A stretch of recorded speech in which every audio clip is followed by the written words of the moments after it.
So alright, আজকে আমাদের ফার্স্টে যেটা শুরু করতেছি সেটা হচ্ছে আমাদের লাস্টের ক্লাসে আমরা কিছু ওয়ার্ডপ্রেস ড্যাশবোর্ড নিয়ে একটু পরিচিত হচ্ছিলাম। সো আমরা একটু সেটা দিয়ে শুরু করি।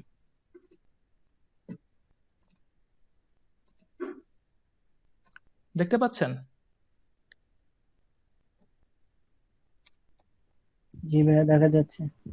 অলরাইট, সো আমরা গতকালকে খুব সম্ভবত অ্যাপিয়ারেন্স সম্পর্কে একটু জেনেছিলাম। সো অ্যাপিয়ারেন্সে আমি বলছিলাম যে এটা থিমের উপর ডিপেন্ড করে, অ্যাপিয়ারেন্সের যে সাব মেনুগুলো আসতেছে এখানে। সো এগুলো কয়টা হবে বা না হবে সেটা হলো কোন থিমটা লাগাচ্ছেন সেটার উপর নির্ভর করে। সো এখানে মূলত যেগুলা থাকে সেটা হচ্ছে themes option, customise option, widget, তারপর মেনুজ, হেডার। হেডারটা সবসময় সব জায়গায় থাকে না, বিজিটাও থাকে না, মানে ব্যাকগ্রাউন্ডটাও থাকে না। এগুলো হচ্ছে থিমের উপর ডিপেন্ড করে কোথায় আসতেছে। সো গতকালকে ক্লাসটা যারা করেন নাই তাদের কাছে এই ক্লাসটা একটু অন্যরকম বা নাও বুঝতে পারেন। সো যেখানে বুঝবেন না একটু জানাবেন।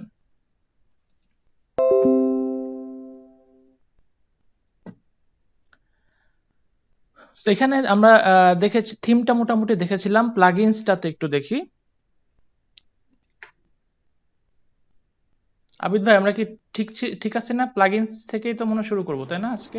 হ্যাঁ, প্লাগইনস থেকেই। আচ্ছা, সো প্লাগইনসটা কি? প্লাগইনসটা হলো আমাদের ওয়ার্ডপ্রেসে যখন আমরা কাজ করি, আমাদের ওয়ার্ডপ্রেস তো এটা এই সিএমএসটাতে অনেক ধরনের টুলস আছে যেগুলো আমাদের কাজটাকে অর্ধেক কমপ্লিট করে দেয়। অর্থাৎ আমরা নর্মালি কোনো ফ্রেমওয়ার্কে যে কাজগুলো করে থাকি, লাইক লারাভেল অথবা পিএইচপি ল্যাঙ্গুয়েজে অথবা যে কোনো ধরনের এই টাইপের প্রোগ্রামিং বা অন্য সিএমএস এ যে কাজগুলো আমাদের করতে হয় সেটা হচ্ছে কোডিং করে আমাদের অনেকগুলা কমেন্ট করতে হয়। অর্থাৎ একটা সাইটের তো দুইটা ভাগে আমরা ভাগ করি, একটা হচ্ছে ফ্রন্ট এন্ড আর একটা হচ্ছে ব্যাক এন্ড। আর ফ্রন্ট এন্ডটা হচ্ছে আপনার নর্মালি ডিজাইনটাকে আমরা বুঝি, নর্মাল যেই অপারেশনটা সেটাকে বুঝি। আর ব্যাক এন্ডটা হচ্ছে ভেতরে যেই কার্যগুলা করা হয়, যেমন আহ, যেমন আমি এখানে যে ঢুকছি, আমার যে একটা ইউজার প্যানেল দেখাচ্ছে, এটা কিন্তু ব্যাক এন্ডের কাজ। এটা কিরকম হবে সেটা কিন্তু যে ব্যাক এন্ড ডেভেলপার বা যে ওয়েব ডেভেলপার সে কিন্তু করতেছে। এখন এটাকে, এই যে ডেভেলপমেন্টটা, এই যে তৈরি করাটা, আরেকটু ছোট উদাহরণ দিই। যেমন আহ, যেমন আমি ইসে যাই, আমি যদি দারাজে যাই, দারাজ.com-এ,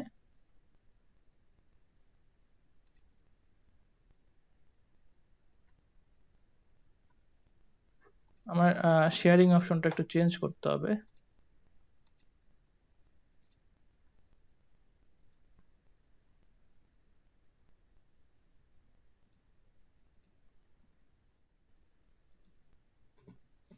যদি আমরা এখানে দারাজে যাই, এখন এই দারাজটা দারাজ.পিকে-তে ঢুকছে।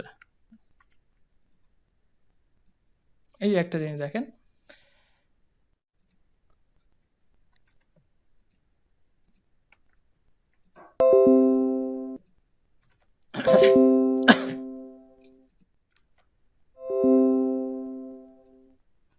এই যে দারাজে ঢুকছি, দারাজের এই যে সামনে যে ডিজাইনটা দেখতেছেন, অথবা amazon.com এর যে সামনে যে ডিজাইনটা দেখতেছেন, এটা হচ্ছে ফ্রন্ট এন্ডের কাজ, ঠিক আছে?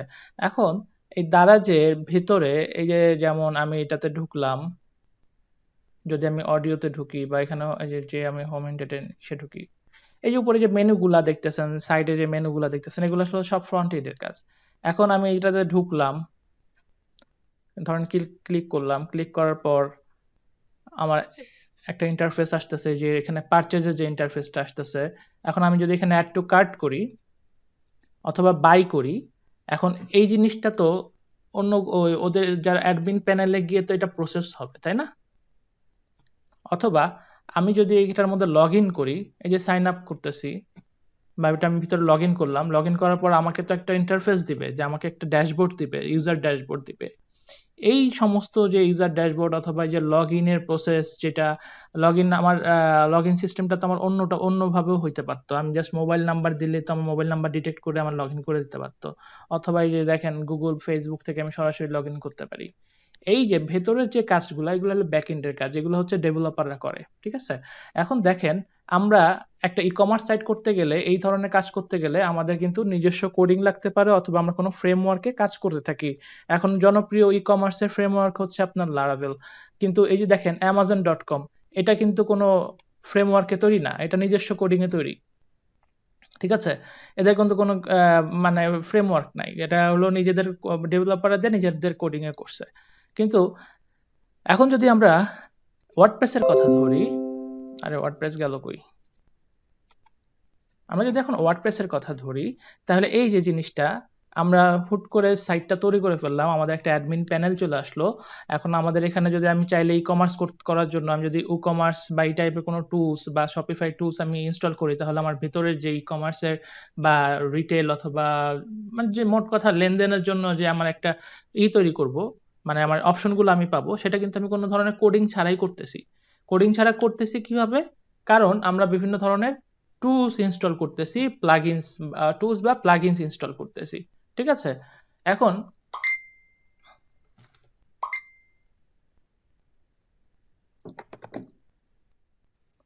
প্লাগইন ইনস্টল করতেছে, এখন প্লাগইনস গুলা আপনার প্লাগইনটা কি, আপনার কি প্লাগইনটা মানে প্লাগইনটা জিনিসটা কি বুঝতে পারেন? প্লাগইন জিনিসটা কি অ্যাকচুয়ালি? প্লাগইন বলতে আমরা কি বুঝতেছি? বেসিক্যালি তো এক ধরনের টুলস টাইপের যেটা দিয়ে আমরা কাজ করব, রাইট? লাইক আমরা হচ্ছে যেমন ফর অ্যান এক্সাম্পল, আমরা যখন করি কোনো ডিভাইসে একটা অ্যাডিশনাল কোনো কিছু লাগাই ইনপুট বা আউটপুটের জন্য, যেমন আমি কম্পিউটারে যদি আমি একটা হেডফোন লাগাই প্লাগইন, এটা কি করতেছে?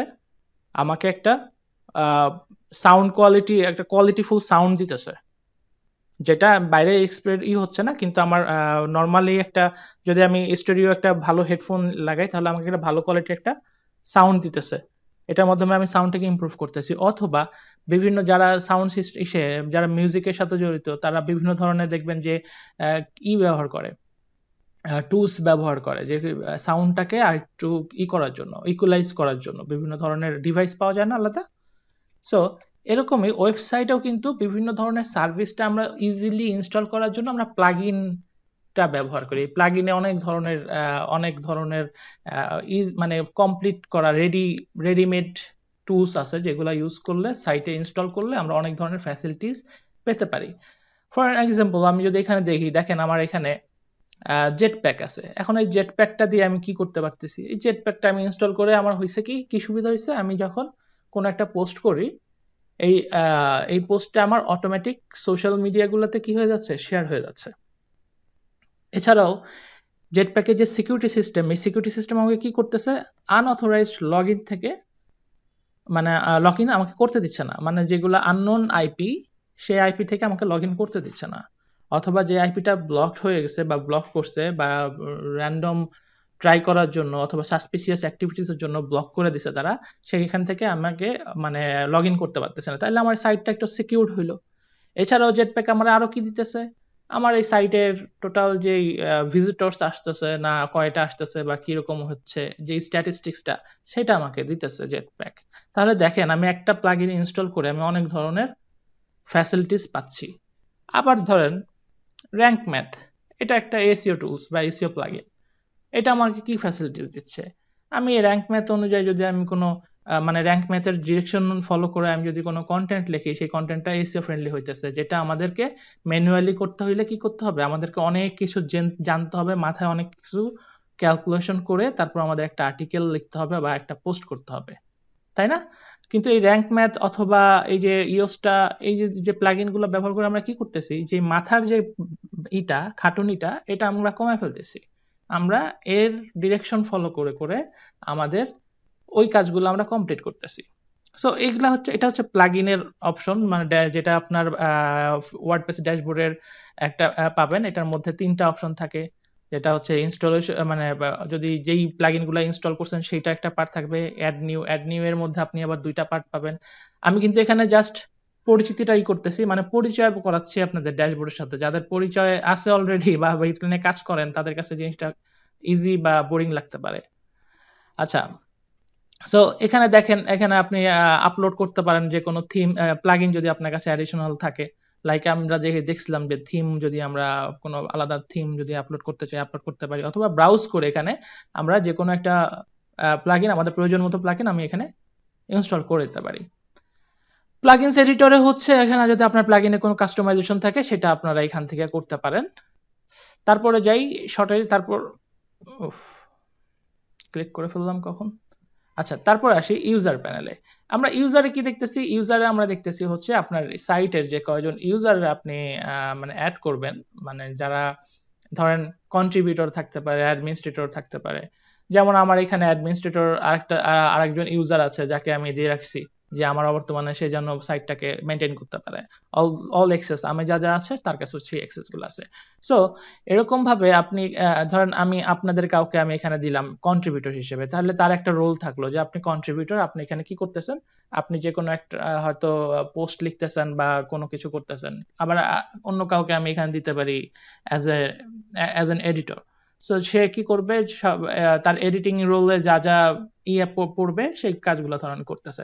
সো এই অল ইউজার অপশনে আমরা এখানে বিভিন্ন ধরনের ইউজার, মানে সাবস্ক্রাইবার থেকে শুরু করে অ্যাডমিনিস্ট্রেটর পর্যন্ত অনেক ধরনের ইউজার আমরা অ্যাড করতে পারি বা তাদের রোলটাও কাস্টমাইজ করে দিতে পারি। এখন আসি টুলস অপশনে।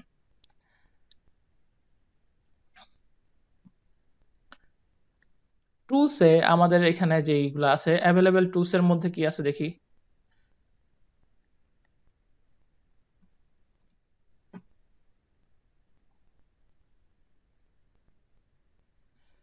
এই টুলসটাও, এই যে টুলস অপশনে যা যা দেখতেছেন এটাও কিন্তু ভ্যারি করে আপনি কোন থিমটা ইউজ করতেছেন। এখানে যেমন থিমের অপশনগুলো কম বেশি হয়ে থাকে, থিমের উপর ডিপেন্ড করে, সেভাবে টুলসেও কিন্তু সেরকম হয়ে থাকে।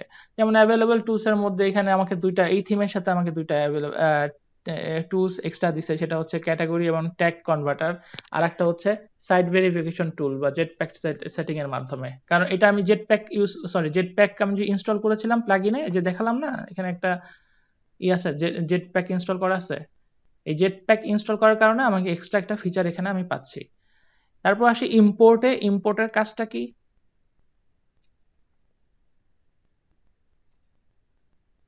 এই এই প্লাগইনটার কারণে আমার এটা আসছে।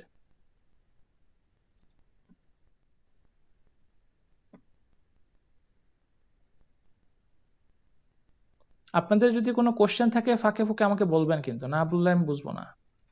আচ্ছা, ইম্পোর্ট কি? ইম্পোর্ট হচ্ছে ধরেন আপনার এই যে এখানে যতগুলো সাইট দেখতেছেন, ব্লগার বা ক্যাটাগরি ট্যাগ কনভার্টার বা লাইভ জার্নাল, পরে যেগুলা হাবিজাবি যা আছে, টামলার, ওয়ার্ডপ্রেস, আপনার ধরেন আলাদা এই সমস্ত সাইটের আলাদা আপনার কোথাও কন্টেন্ট দেওয়া আছে, অথবা ওখানে কোনো কিছু রাখা আছে, আর্টিকেল বা আর্টিকেল তো অন কাইন্ডস অফ কন্টেন্ট, মানে এন টাইপ অফ কন্টেন্ট আপনার রাখা আছে, যেটা আপনি চাচ্ছেন আপনি সরাসরি এটার মধ্যে অ্যাড করতে, নতুন ভাবে লিখবেন না, জাস্ট ওইটাকে এখানে ট্রান্সফার করে নিয়ে আসবেন ইম্পোর্ট করে।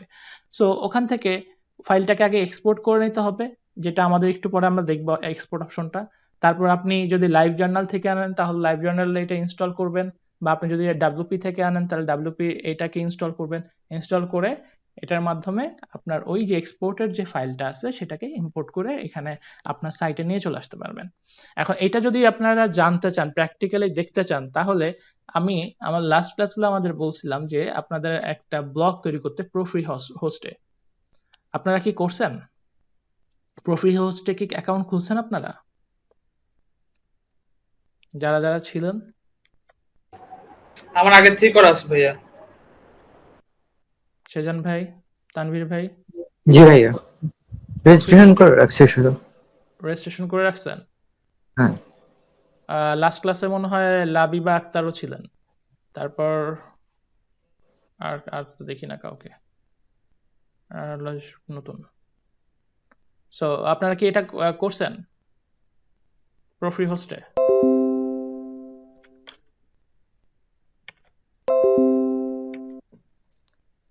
বলতে না পারলে একটু লিখে জানাবেন, রেসপন্স করতে হবে, নাহলে আমি বুঝবো না তো। আচ্ছা, এখন যেটা বলতেছিলাম, এখন এইভাবে আমরা ইম্পোর্টের মাধ্যমে কি করতে পারি, আমাদের অন্য ফাইলগুলো, অথবা ধরেন আপনারই এটা ফাইল, আপনি এটাকে কি করছিলেন, এক্সপোর্ট করে ব্যাকআপ রাখছিলেন, রাখার পর আপনি নতুন ভাবে ইনস্টল করছেন বা হোস্ট করছেন অন্য জায়গায়, আপনি এখানে ইম্পোর্ট করে ফাইল এটা লোড করে দিলেন। এখন আসি এক্সপোর্ট অপশনটাতে, যেটা কিছুক্ষণ আগে বললাম। এখন ধরেন এক্সপোর্ট, এই যে যেমন আপনি অন্য একটা সাইট থেকে এক্সপোর্ট করে এই সাইটে ইম্পোর্ট করলেন, মানে এই এক্সপোর্টের এই অপশনটা হচ্ছে এটা। এখন আপনি চাইলে এখান থেকে অল কন্টেন্ট দিলে আপনার এখানে পোস্ট পেজ যা যা যেরকম আছে ঠিক সেইভাবে এটা এক্সপোর্ট হয়ে যাবে একটা জিপ ফাইলে, যেটা আপনি পরবর্তীতে আপনার এখানে বা অন্য সাইটে আপনি ইম্পোর্ট করতে পারবেন। ধরেন এখান থেকে এক্সপোর্ট করে আপনি এই যে ইম্পোর্টের এই অপশনে গিয়ে ইম্পোর্ট করলেন। ক্লিয়ার এই পাশটা? তারপর আসতেছে সাইট হেলথ। এটাও হচ্ছে প্লাগইন বা থিমের উপর ডিপেন্ড করে সাইট হেলথটাকে আপনার এখানে থাকবে কিনা টুলস। যেহেতু আছে, দেখি সাইট হেলথের কি অবস্থা। সাইট হেলথে দেখেন এখানে আমাকে দিচ্ছে একটা ক্রিটিক্যাল ইস্যু ধরা পড়ছে, অর্থাৎ আপনার মানে যেমন আমরা হেলথ চেক আপ করি না, এরকম আর কি সাইট হেলথ এই অপশনটা খুব সম্ভবত আপনার এটা হচ্ছে ইয়োস্টটা, অথবা আমি ঠিক কনফার্ম বলতে পারছি না এখন, ইয়োস্টটা অথবা জেট প্যাকের কারণে এই অপশনগুলো আর কি ফিচার্সগুলো আসে বা আসে না। অন্য সাইটে যে দেখবেন যে ওই সাইট হেলথ নাই, নর্মালি আপনারা যখন ডাব্লিউপি ইনস্টল করবেন তখন দেখবেন এই সাইট হেলথ অপশনটা ওখানে নাই। সো সাইট যেমন এটা ইয়োস্টার কারণে আসছে, হ্যাঁ। যেমন এখানে ক্রিটিক্যাল ইস্যু একটা ধরা পড়ছে এসইও রিলেটেড, যেটা এখানে বলছে।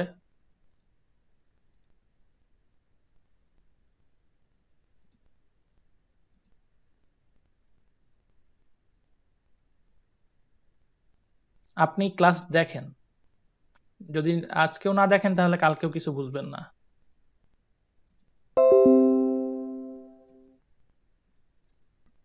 আর যারা আজকে করতেছেন তারা হচ্ছে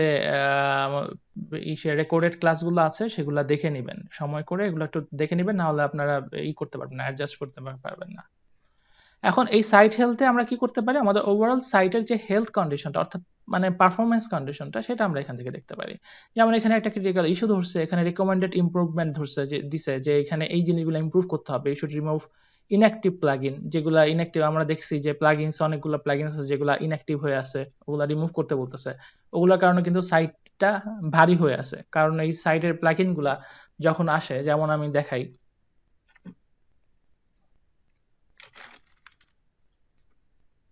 আমি একটু সি প্যানেলে আমাকে লগ ইন করতে হবে, আমি একটু শেয়ারিংটা অপশন বন্ধ করি, হ্যাঁ।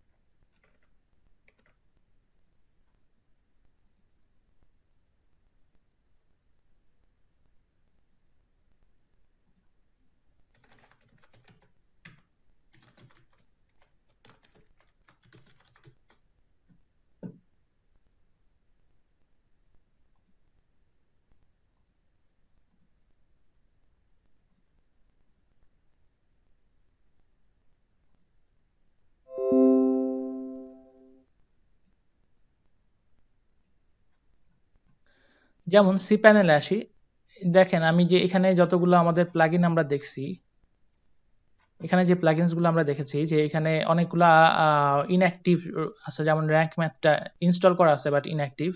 তারপর আপনার এই যে ওয়ার্ডপ্রেস অটোমেটিক প্লাগইন ইনঅ্যাক্টিভ আছে, ডাব্লিউপি মেগা মেনু এটাও ইনঅ্যাক্টিভ আছে। এখন এটা আমাদের সাইটে কিভাবে হ্যাম্পার করে বা কি ধরনের প্রবলেম করে? সো আমরা যদি ফাইল ম্যানেজারে যাই, ফাইল ম্যানেজারে গিয়ে আমরা দেখব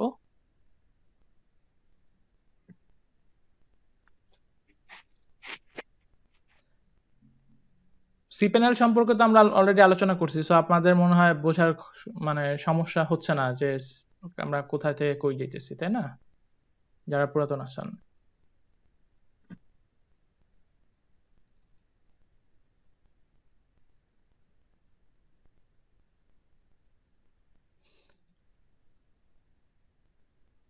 এই দেখেন, এই যে ডাব্লিউপি কন্টেন্টস এর প্লাগইন অপশনটা, প্লাগইন অপশনে দেখেন এখানে যতগুলা প্লাগইন ইনস্টল করা আছে, অ্যাক্টিভ থাকুক আর ইনঅ্যাক্টিভ থাকুক, এগুলো সবই কিন্তু এখানে আছে। সো এখানে আছে এক একটা দেখেন ওয়েট নিচ্ছে 4 KB করে নিচ্ছে, টোটাল 28 সরি 4 KB করে। এখানে 1 2 3 4 5 6 7 8 9 10 11 44 KB এখানে কিন্তু ও জায়গা নিয়েছে। সো 44 কেবি জায়গা নিচ্ছে, তার মানে আমার সাইটটা 44 কেবি ওয়েট বেড়ে গেছে। এখন এখান থেকে যদি আমি ইনঅ্যাক্টিভ যেগুলো আছে এগুলো যদি আমি ফেলে দেই, তাহলে কি আমার সাইটের ওয়েটটা কমে যাবে না?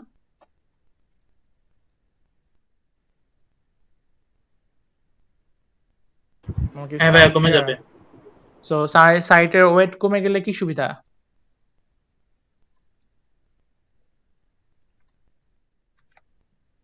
বলেন কি সুবিধা সাইটের ওয়েট কমে গেলে? তাড়াতাড়ি লোড নিবে।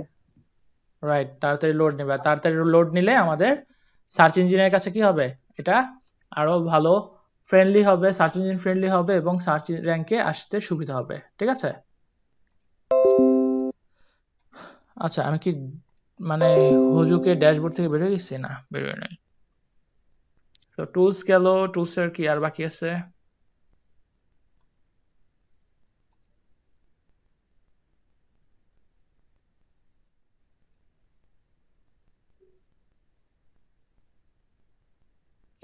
এক্সপোর্ট পার্সোনাল ডাটা, এটার কাজটা কি? এটার কাজটা হচ্ছে এই যে ইউজার গুলা ইউজ করা হয়েছে না, এখানে ইউজার যেগুলো আছে এদের পার্সোনাল ডাটাগুলো যদি এক্সপোর্ট করতে চান তাহলে এখান থেকে এক্সপোর্ট করতে পারবেন।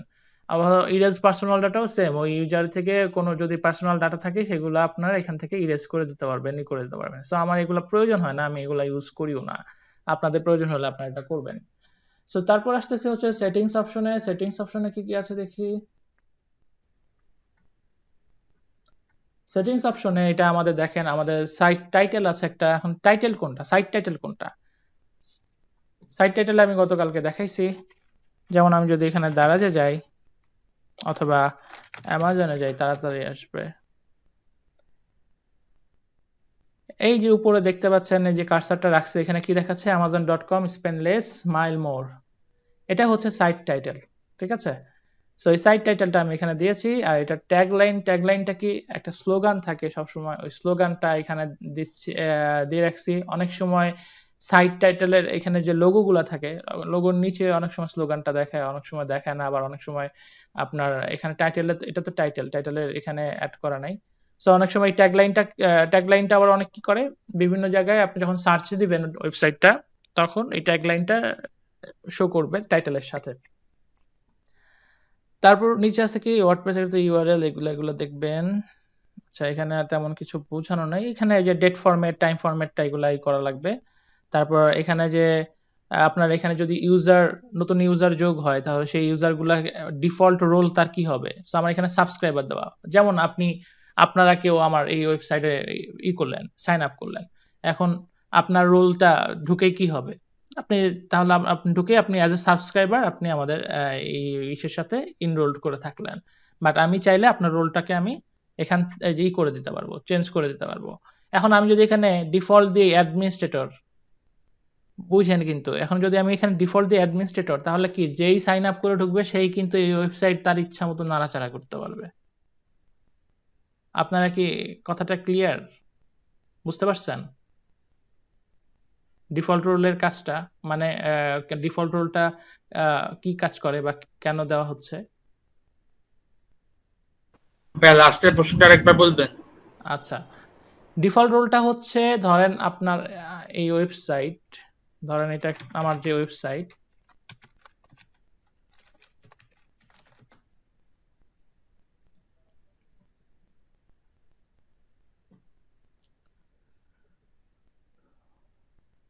ধরেন এই ওয়েবসাইটে আপনি কি করতেছেন,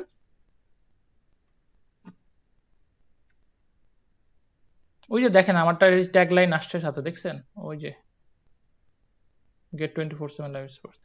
এখন এটাতে আপনারা ধরেন লগ ইন করতেছেন বা এই যে সাইন আপ অপশনে গিয়ে এটাতে সাইন আপ করলেন। এখন সাইন আপ করার পর আপনি তো এখন এটার একটা ইউজার হয়ে গেলেন, তাই না? সাইটের সাইন আপ করলেন, তার মানে আপনি এটা একটা ইউজার হয়ে গেলেন। এখন আপনার এক্সেস লিমিটটা কি পর্যন্ত থাকবে সেটা আমি এখানে ডিফাইন করে দিতে পারবো। আপনার এক্সেস লিমিট হবে জাস্ট অ্যাজ এ সাবস্ক্রাইবার।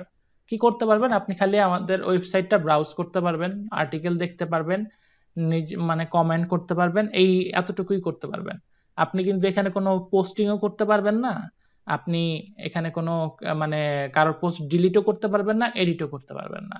তার মানে আপনার রোলটা একটা লিমিটেশনের মধ্যে রাখা হলো, কি দিয়ে? আপনাকে as a just subscriber, default role subscriber দিয়ে। এখনো বুঝেন নাই? এখন বুঝছি ভাইয়া।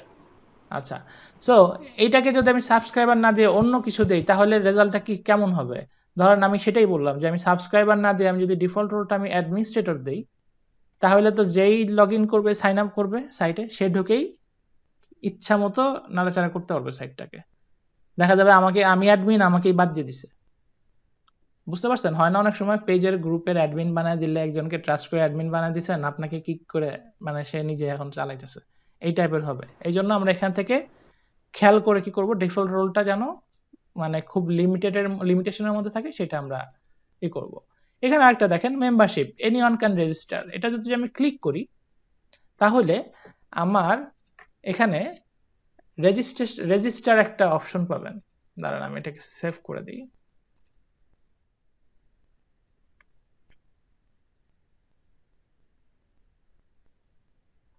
আমি কি করলাম, এখানে এনিওয়ান ক্যান রেজিস্টারে ক্লিক করলাম, ঠিক আছে?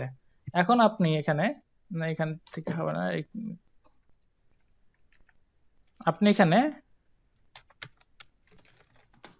যদি যাই লগ ইন পেজে, এখানে দেখেন রেজিস্টার একটা অপশন আসছে, দেখছেন? রেজিস্টার, এটা কিন্তু আগে ছিল না, এটা ওখানে ক্লিক দেওয়ার পরে আসছে, মানে যে কেউ এখানে রেজিস্ট্রেশন করতে পারবে। আমি এখন এটাকে যদি আমি আবার তুলে দেই তাহলে কেমন হয় দেখেন। আরে গেল কই, তুলে দিয়ে আমি যদি এখন সেভ করে দেই,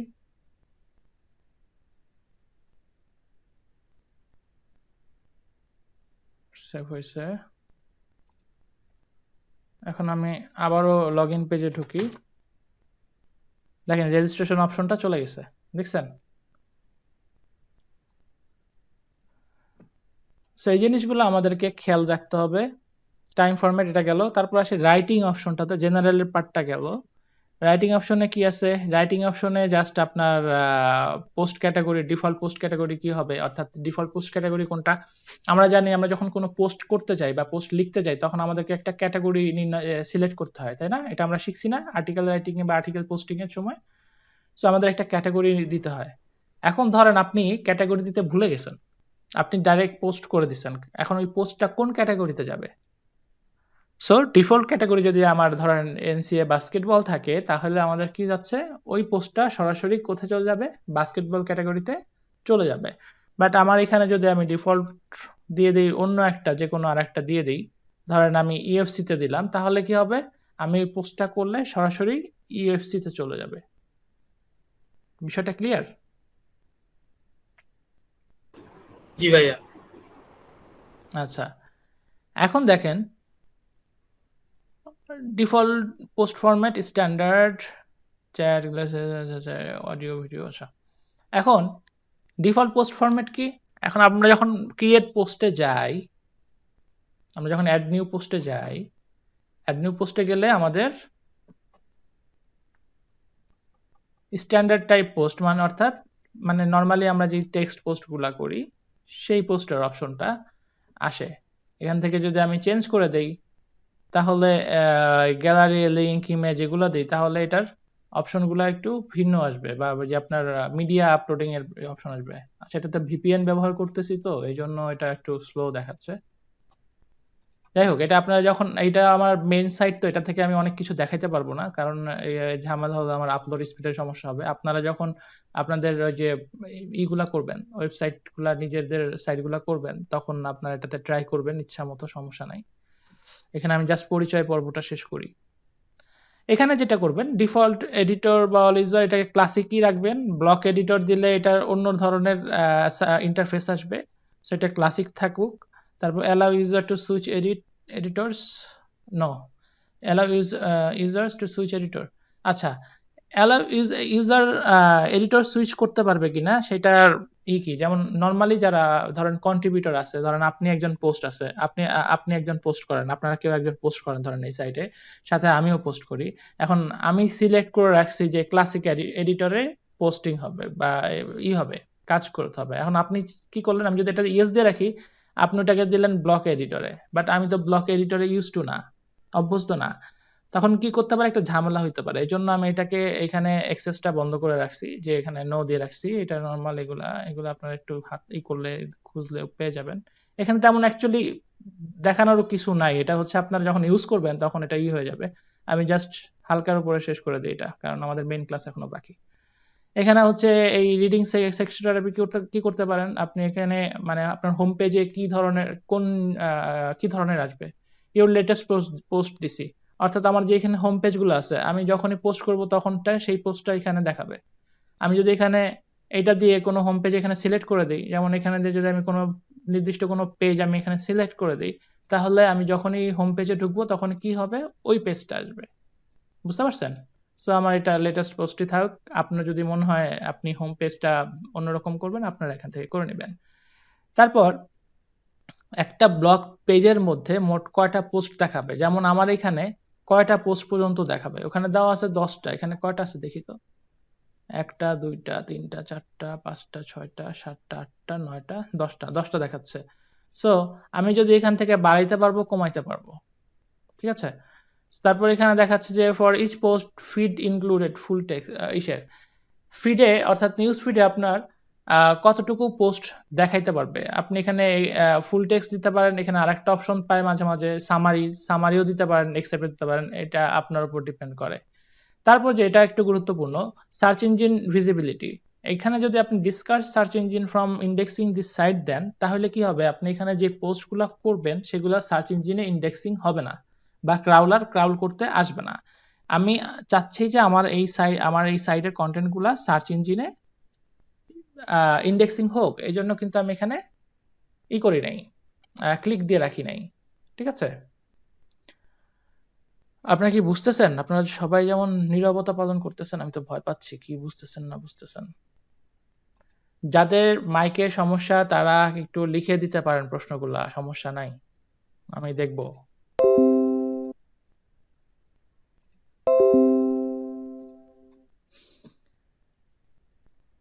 তারপর এখানে এগুলা জাস্ট আপনার সাইটের এই যে ইন্টার ডেট মানে নর্মাল সেটিংস, এগুলা তেমন নেই। আচ্ছা এখানে ইম্পর্টেন্ট কি আছে, মিডিয়াতে না, মিডিয়াও নাই, এটাও দরকার নাই।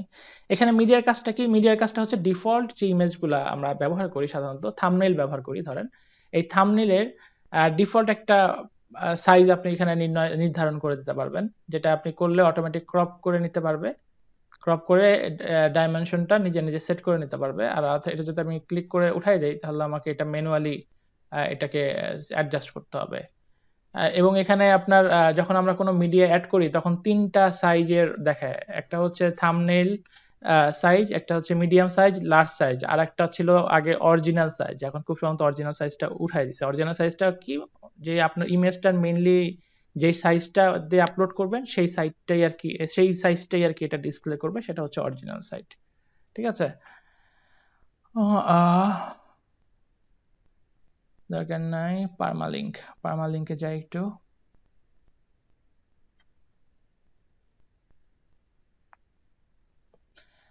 পার্মালিঙ্কের এই অপশনটা অনেক ইম্পর্টেন্ট।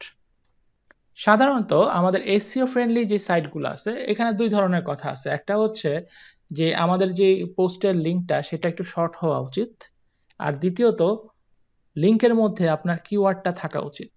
তো সেই ক্ষেত্রে আমরা আমাদের প্রয়োজন মতো সাধারণত এটাকে এডিট করে থাকি। নর্মালি আমরা কাস্টম স্ট্রাকচারটাই দেই, কারণ কাস্টম স্ট্রাকচারে আমরা চাইলে আমাদের ইচ্ছা মতো আমাদের ইউআরএলটাকে ছোট বড় করে নিতে পারি, আমাদের যদি এটার কোনো ডিফল্টই আসে।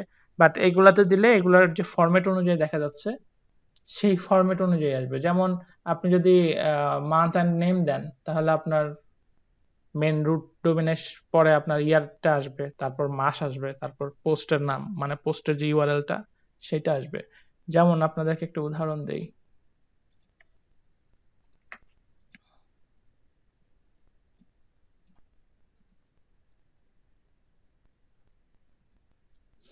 এই যে দেখেন আমি একটা পোস্ট রান হচ্ছে, দেখতে পাচ্ছেন এই যে এটা দেখতে পাচ্ছেন অ্যাড্রেস বারটা, হ্যাঁ ভাই দেখা যাচ্ছে। এখানে দেখেন আমার রুট ডোমেইন এটা, তারপর এটা কি আসছে, ক্যাটাগরি মানে কোন ক্যাটাগরিতে এই পোস্টিংটা হয়েছে সেটা আসছে, তারপর যেটা আসছে আমার ইসের টাইটেলটা, আর এটা খুব সুন্দর সাব ক্যাটাগরি আসছে, ঠিক আছে। তারপর হ্যাঁ, সকারের মধ্যে এটা হলো সাব ক্যাটাগরি, মানে এইটার আন্ডারে এইটা আসছে, তার মানে এতটুকু পুরাটাই ক্যাটাগরির মধ্যে পড়ছে। তারপর আসছে কি মেন পোস্টের যে ইউআরএলটা, সেই ইউআরএলটা এখানে আসছে। কারণ কি আমি এখানে দেখেন আমার এখানে কাস্টম স্ট্রাকচার দিয়ে রাখছি। কাস্টম স্ট্রাকচারের কিন্তু ফরম্যাটটা এটা, যে রুট ডোমেন, তারপর আসবে কি ক্যাটাগরি, তারপর হচ্ছে পোস্টের লিঙ্কটা। বুঝতে পারছি? এখন আমি যদি এখানে পোস্ট নেম দিতাম তাহলে কি আসতো, তাহলে এটার ইউআরএলটা এই মাঝখানে দুইটা আসতো না, খালি এতটুকু আসতো। ক্লিয়ার বিষয়টা? জি ভাইয়া। আচ্ছা, এখন তো মাত্র বোরিং স্টার্ট হয়েছে, একটু পরে আরো বেশি বোরিং বোরিং লাগবে, চিন্তা করেন না। আচ্ছা, শেয়ারিং, আচ্ছা শেয়ারিং অপশনতে যাই। প্রাইভেসিতে নরমালি প্রাইভেসি পলিসি এগুলা দেওয়া থাকে, ওগুলো আপনারা দেখেন আপনাদের ইসের সময়, যেগুলো ইম্পর্টেন্ট আমি সেটা শেষ করি।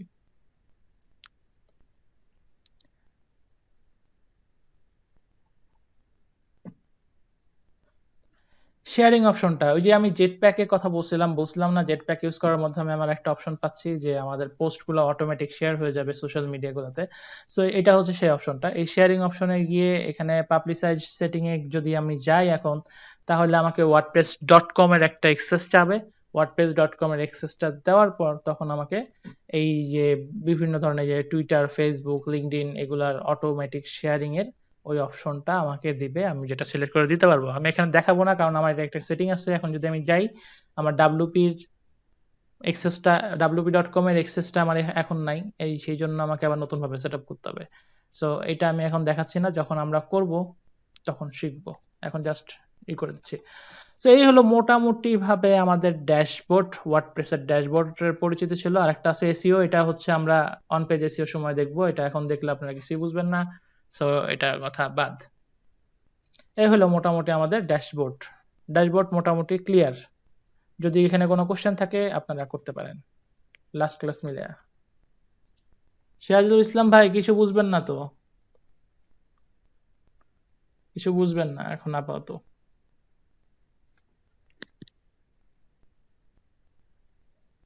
আর না বুঝলে ইসেরটা আমাকে তো কোশ্চেনও করতেছে না, শেষ হয়ে গেলে বললে হবে ভাই?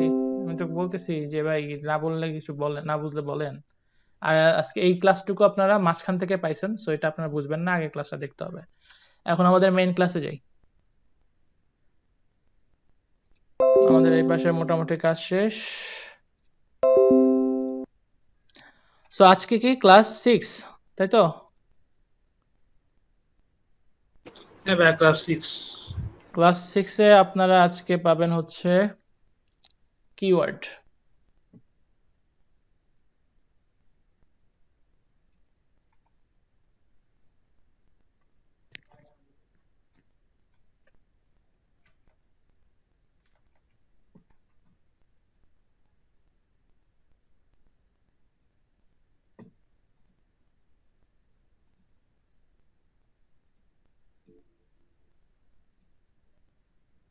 দেখতে পাচ্ছেন?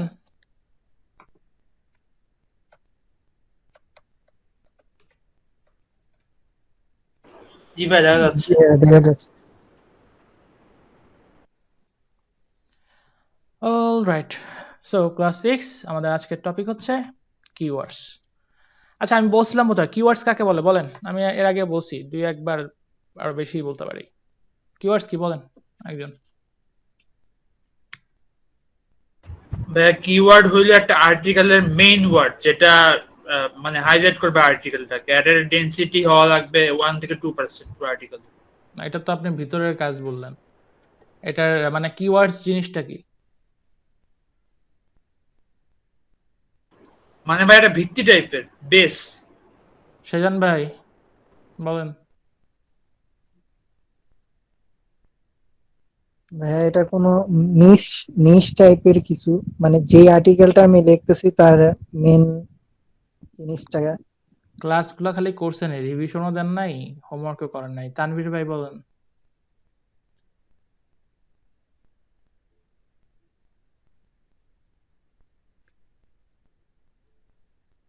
তানভীর ভাই, মাইক্রোফোন সমস্যা?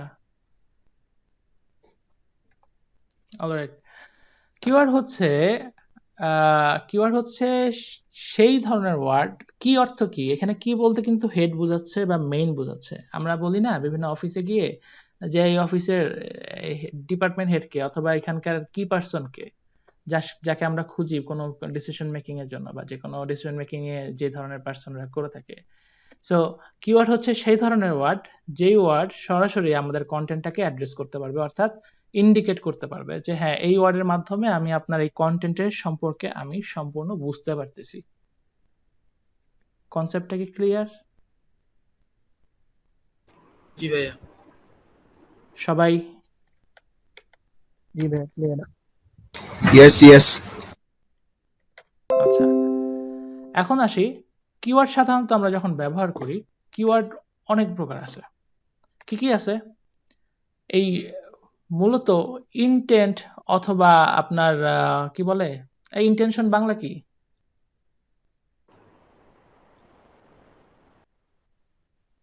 আরে ইচ্ছা, এটা কি মানে মেইন অর্থটা ভুলে মানে বলতে পারতেছি না। ইন্টেন্ট মানে ইন্টেনশন বাংলা এইটা কি হবে?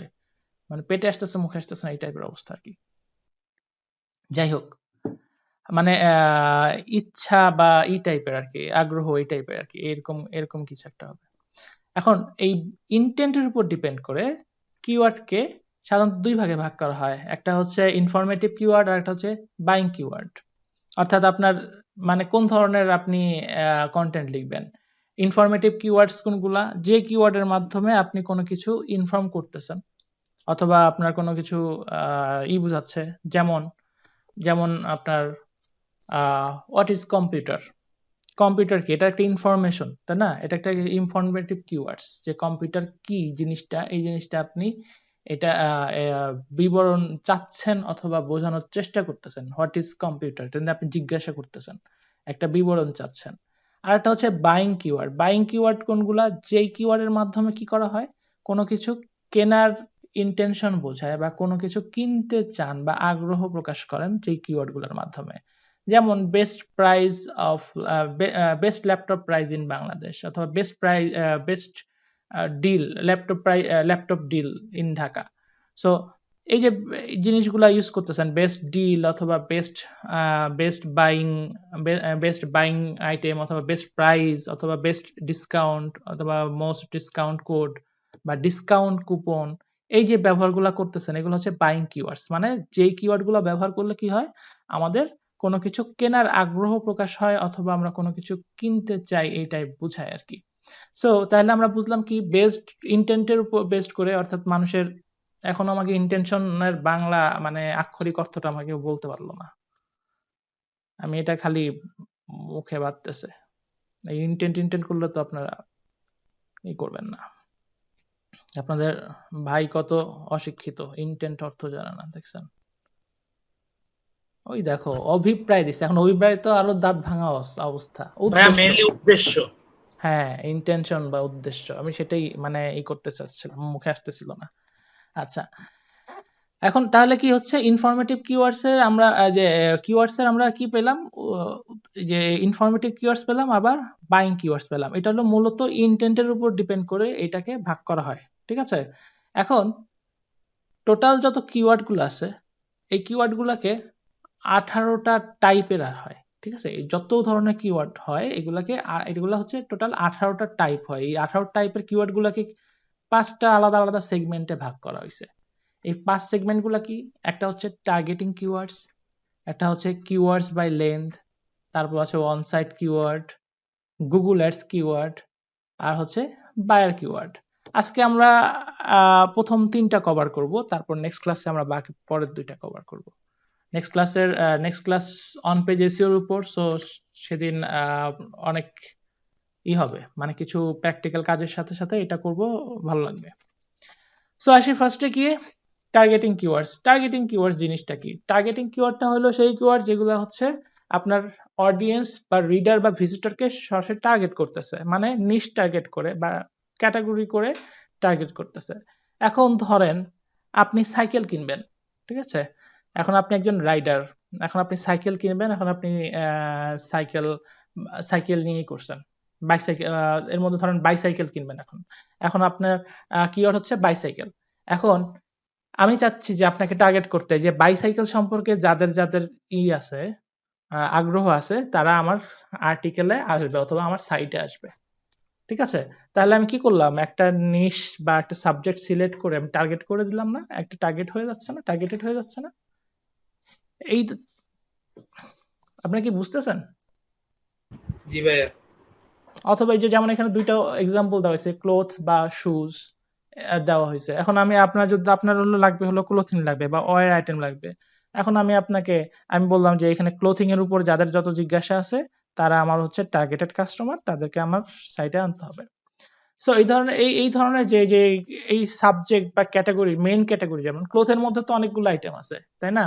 লেডিজ আইটেম থাকতে পারে, জেন্টস আইটেম থাকতে পারে, পরে এই ক্লোথিং এর আরো অনেক আছে, স্পোর্টস ওয়্যার থাকতে পারে, নর্মাল ক্যাজুয়াল ওয়্যার থাকতে পারে, তাই না?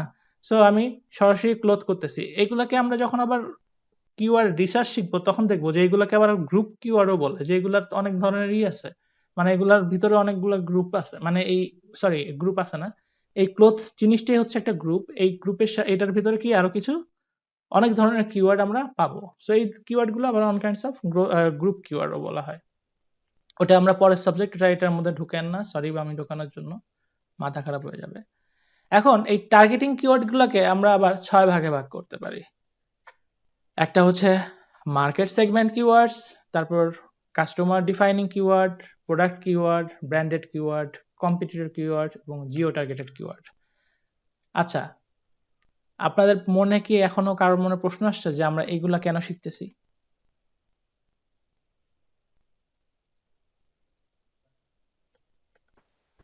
ভাইয়া এটা শিখতেছি তো, মানে যখন কোনো কিছু মানে মার্কেটিং করব তখন তো অবশ্যই কিওয়ার্ড ইম্পর্টেন্ট, কন্টেন্ট রাইটিং হোক বা কোনো একটা জিনিসকে অ্যাড্রেস করা হোক।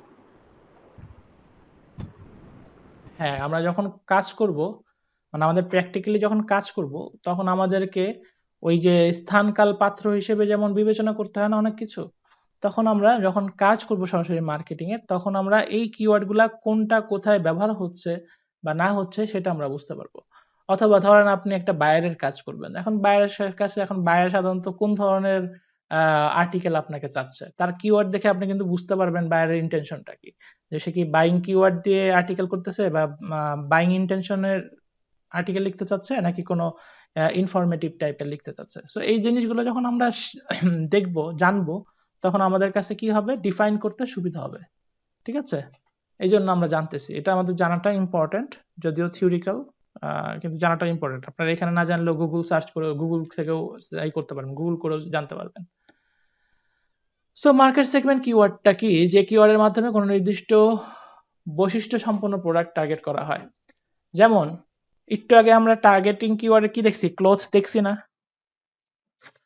আমি বললাম না এই ক্লথের মধ্যেও অনেকটা আইটেম থাকতে পারে। এর মধ্যে দেখেন স্পেসিফিক কি বলছে, স্পোর্টস ওয়্যার। স্পোর্টস ওয়্যারের মধ্যে জার্সি আছে, জগিং স্যুট আছে, তাই না? এগুলো আছে না? সো আমি কিন্তু আলাদা একটা সেগমেন্ট করে ফেলতেছি। এখন আমি স্পোর্টস ওয়্যার না দিয়ে আমি কিন্তু এখানে ইও দিতে পারি, ধরেন formal formal shirt and pants, তাই না? শার্টস অ্যান্ড প্যান্টস দিতে পারি। অথবা আমি এখানে দিতে পারি স্পোর্টস ওয়্যারের জায়গায় আমি ধরেন দিলাম ক্যাজুয়াল ড্রেসেস, এগুলা দিতে পারলাম। অথবা আপনার দিতে পারলাম পাঞ্জাবি পায়জামা, এটা কিন্তু ক্যাজুয়ালের মধ্যে পড়ে, তাই না? পাঞ্জাবি পায়জামা ক্যাজুয়ালের মধ্যে, মানে ক্যাজুয়ালের মধ্যে গেল। সো এটা হচ্ছে মার্কেট সেগমেন্ট কিওয়ার্ডের একটা এক্সাম্পল। তারপর আসতেছে customer define keywords. Customer define keywords কোনটা? যে কিওয়ার্ডের মাধ্যমে কোন নির্দিষ্ট বৈশিষ্ট্য সম্পন্ন কোন প্রোডাক্ট কোন নির্দিষ্ট দিতে হবে। আচ্ছা, যেমন এই যে এইগুলা করছে, এই যে স্পোর্টস ওয়্যারটা আপনার আমরা দেখলাম যেটা মার্কেট সেগমেন্ট কিওয়ার্ডস, মানে একটা সেগমেন্ট আলাদা করে দেওয়া হয়েছে ক্লোথিং এর মধ্যে। তারপর আবার দেখেন এখানে একটা এক্সাম্পল দিছে যে জগিং স্যুটস ফর কিডস। এখন জগিং স্যুটটা তো আপনার স্পোর্টস ওয়্যারের মধ্যে পড়ে, তাই না? এখন এই স্পোর্টস ওয়্যারটা বা এই জগিং স্যুটটা যদি কোনো বাচ্চার জন্য হয় বা কোনো ফিমেলের জন্য হয়, কোনো মেনের জন্য হয়, তখন এটা কি হচ্ছে, কাস্টমার ওয়াইজ আমরা ডিফাইন করে নিচ্ছি যেটা কি ছেলেদের জন্য না মেয়েদের জন্য না বাচ্চাদের জন্য নাকি অ্যাডাল্টদের জন্য। সো এটা হচ্ছে কাস্টমার ডিফাইনিং কিওয়ার্ড।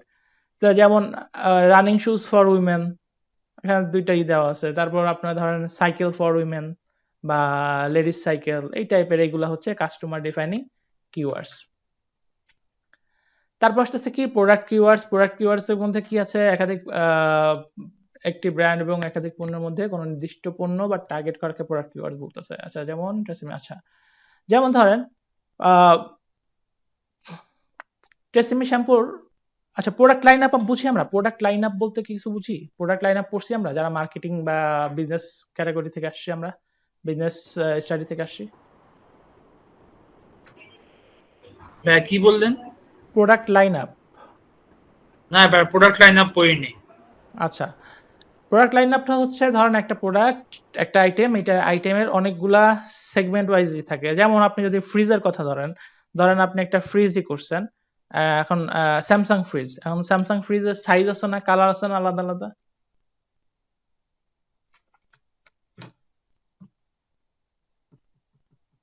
হ্যাঁ ভাই আছে তো।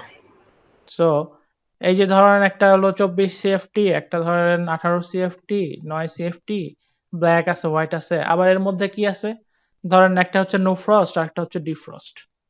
এখন এই যে আলাদা আলাদা লাইন আপ গুলো সেগমেন্ট গুলা করা হয়েছে, এই যে আলাদা আলাদা no frost fridge, defrost fridge অথবা ডিপ ফ্রিজ অথবা নরমাল রেফ্রিজারেটর। মানে ভাইয়া লাইন আপ মানে অ্যাকচুয়ালি ক্যাটাগরাইজ করা, তাই তো? ক্যাটাগরি মানে প্রোডাক্টের একটা ব্র্যান্ডের বিভিন্ন কোয়ালিটির বা বিভিন্ন সেগমেন্টের। যেমন আপনার সানসিল্ক শ্যাম্পু অথবা হেড এন্ড শোল্ডার শ্যাম্পু, এটার মধ্যে হেড এন্ড শোল্ডারের শ্যাম্পু মানে আমি এই শ্যাম্পু এই সমস্ত বিউটিফিকেশন জিনিস ব্যাপারে আমি ভালো জানি না। আচ্ছা এখানে যেমন সানসিল্কেরই অথবা এই যে ট্রেসেমির কথাই বললাম, ট্রেসেমির তো কয়েক ধরনের আছে, যেমন স্মুথ হেয়ার আছে, তারপর হেয়ার ফল প্রিভেন্টেশন আছে, তারপর এন্টি ড্যান্ড্রাফ শ্যাম্পু আছে, আছে না? তারপর সিল্কি করার জন্য কি কি আছে না এই টাইপের, ওই কন্ডিশনার অ্যাড করা, আগে ছিল কন্ডিশনার ছাড়া কন্ডিশনার অ্যাড করা এই টাইপের। তো মানে এক একটা গুণাগুণ সমৃদ্ধ আর কি। যেমন আপনি আমরা যখন আরো কি উদাহরণ দিলে আপনারা ক্লিয়ার হবেন? ধরেন টয়োটার অনেকগুলা গাড়ি আছে, টয়োটার তো একটা ব্র্যান্ড তাই না? সো টয়োটার আপনি প্রাইভেট কার 4 সিটেড ই করতেছেন, আবার মাইক্রোবাস, আবার ই করতেছেন, হায়াসও তো টয়োটার। তো এখন এই যে জিনিসগুলো আপনি আলাদাভাবে সেগমেন্ট করতেছেন, এগুলোই হচ্ছে প্রোডাক্ট কিওয়ার্ড। 4 সিটার্স অথবা ধরেন আপনার হোন্ডার 4 হুইলারও আছে, 2 হুইলারও আছে। তো এইগুলা হচ্ছে আপনার প্রোডাক্ট কিওয়ার্ডস এর মধ্যে পড়ে। আমি কি বুঝাইতে পারছি ভাই? আর উদাহরণ নাই স্টকে। বুঝছি ভাইয়া। মোটামুটি চলে, এটা কাজ করার সময় আরো বুঝবেন। ঠিক আছে? ব্র্যান্ডেড কিওয়ার্ডস গুলা কি? ব্র্যান্ডেড কিওয়ার্ডস হচ্ছে সেই সকল কিওয়ার্ড যেগুলো কোনো নির্দিষ্ট ব্র্যান্ডের নাম উল্লেখ থাকবে। যেমন নাইকি শু, ওই যে ধরেন মানে কোনো কিছু শ্যাম্পুর আগে যে ট্রেসিমি, এই যে ব্র্যান্ড গুলার নাম উল্লেখ করে, এগুলো হচ্ছে ব্র্যান্ডেড কিওয়ার্ডস। এগুলো সিম্পল বিষয়, এগুলাতে জাস্ট স্কিপ করে যাই। কম্পিটিটর কিওয়ার্ডস, এটা একটু ইম্পর্টেন্ট। কম্পিটিটর কিওয়ার্ডসটা কি? কম্পিটিটর কিওয়ার্ডস হচ্ছে ধরেন আপনার একটা ব্র্যান্ড আছে, এখন এই ব্র্যান্ডের যে আইটেমগুলো আছে এই সেম আইটেমগুলো আমারও আছে, সো আমারটাও একটা ব্র্যান্ড। হ্যাঁ, এখন আপনারও যেমন 4 হুইলার আছে, আমারও 4 হুইলার আছে ধরেন, অথবা আপনারও যেমন 2 হুইলার আছে, আমারও 2 হুইলার আছে। এখন আপনার আপনার ধরেন আপনি হোন্ডা আর আর কি আছে এরকম কোম্পানি যাদের হোন্ডাও আছে, ইউ আছে, যেমন আমি ধরেন বিএমডব্লিউ, আপনি হোন্ডা, আমি একটু দামিটাই নিলাম।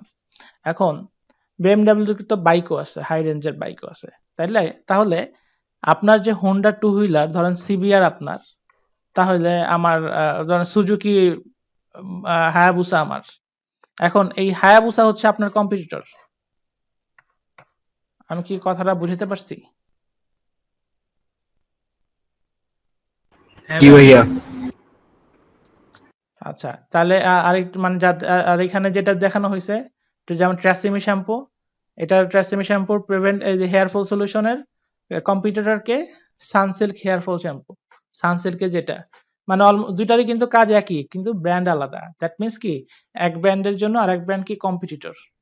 এখানে প্রোডাক্টের কল সেম, মানে কাজ সেম, কিন্তু ব্র্যান্ড আলাদা। এবার আসেন জিও টার্গেটেড কিওয়ার্ড কি? জিও টার্গেটেড কিওয়ার্ড হচ্ছে সেই কিওয়ার্ডগুলা যেগুলা বিভিন্ন লোকেশনকে টার্গেট করে করা হয়। যেমন আপনি দিলেন যে বিএফসি ইন ঢাকা, আপনি লোকেশন ট্র্যাক করলেন যে আপনি আসছেন এখন চিটাগং এর বিএফসি কোথায় আছে, এখন ওটা আপনি টার্গেট এই করলেন যে বিএফসি ইন চিটাগং, অথবা আপনি দিলেন যে কেএফসি ইন চিটাগং।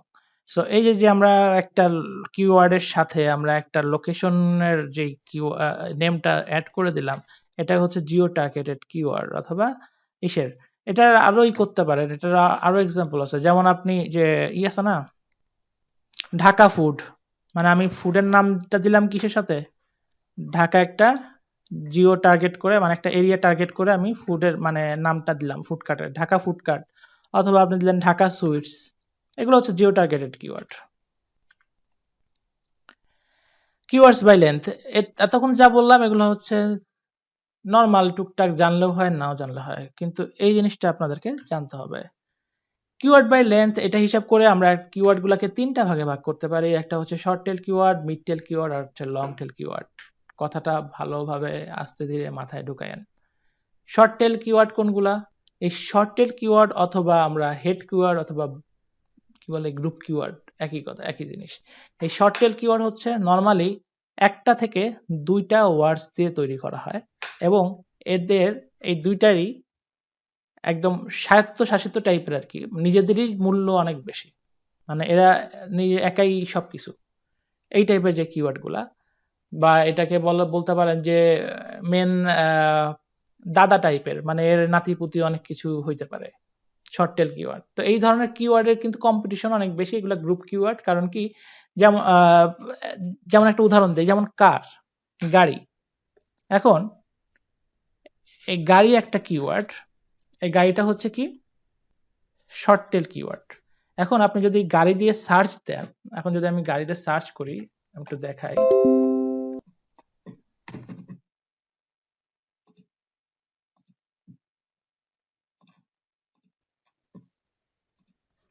ধরেন আমি কার দিয়ে সার্চ করি, এখন কি আসছে, এখন সার্চ ইঞ্জিন কি বুঝতে পারছে যে আমি অ্যাকচুয়ালি কারের কোন জিনিসটা চাচ্ছি, আমি কি কার জিনিসটা কি সেটা জানতে চাচ্ছি, না ভালো কার খুঁজতেছি, নাকি কার কাকে বলে সেটা চাচ্ছি, কিছু কি বুঝতেছো? না ভাই কিছুই বুঝতেছি না। তো আমি যখন কার দিছি তখন কি দেখাচ্ছে, ও ওর মতো একটা রেজাল্ট দিছে যে গাড়ি, এগুলাকে গাড়ি বলে, তাই না? সো এখন আপনি যদি চান যে কার লিখলে আমার বিজনেস প্রোফাইল চলে আসবে, তাহলে কিন্তু পসিবল না, কারণ এটার এরকম কার দিয়ে মানে অনেকগুলোর সাথে কার বিষয়টা আছে। কার নিজেই হচ্ছে একজন কি দাদা টাইপের, মানে এই অনেকগুলা বংশ বৃদ্ধি করছে আর কি। সো এই যে কার, এটা হচ্ছে শর্ট টেল কিওয়ার্ড। আপনারা কি কিছু বুঝছেন? ভাই আরেকবার রিপিট করলে ভালো হয়। আচ্ছা,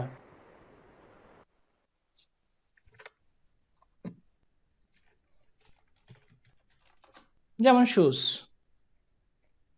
অথবা কিভাবে উদাহরণ দেই,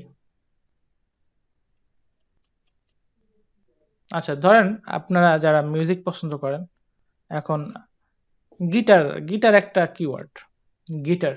এখন গিটার তো অনেক ধরনের হইতে পারে, গিটারের সম্পর্কে আমি অনেক ধরনের কোয়েরি করতে পারি, colourful guitar, bass guitar, acoustic guitar, তারপর আর কি কি আছে না।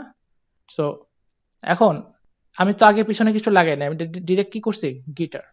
এখন এই গিটার যখন আমি এখানে লিখি তখন কি হইতে পারে, বেস গিটারের আসতে পারে, ছবি আসতে পারে, অ্যাকোস্টিকেরও আসতে পারে, ব্ল্যাক কালারও আসতে পারে, হোয়াইট কালারও আসতে পারে।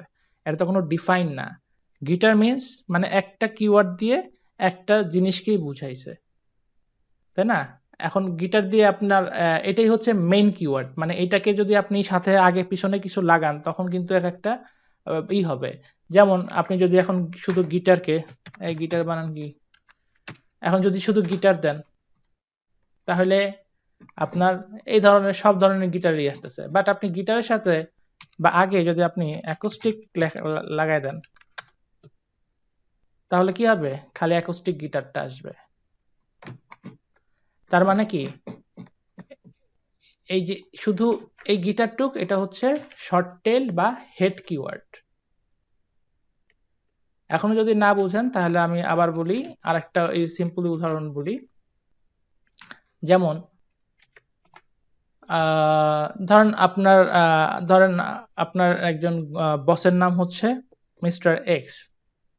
এখন এই মিস্টার এক্স এর এক্স কোম্পানিতে অনেকগুলো লোক আছে, অনেকগুলো আছে, এমপ্লয়ি আছে। এখন আপনার যারা এমপ্লয়ি আছে তারা কি পরিচিত হয় কার মাধ্যমে? তার বসের মাধ্যমে, যে অমুক বস। একটু রেপুটেটেড একটা কোম্পানির নাম বলি, ধরেন রহিম আফরোজ। রহিম আফরোজের যে ছিলেন, মানে যিনি এটাকে কি বলে, রহিম আফরোজের উদ্যোক্তা যিনি ছিলেন মিস্টার আব্দুর রহিম। এখন এই রহিম আফরোজ বলতে কিন্তু সবাই তাকেই চিনে, মিস্টার আব্দুর রহিম।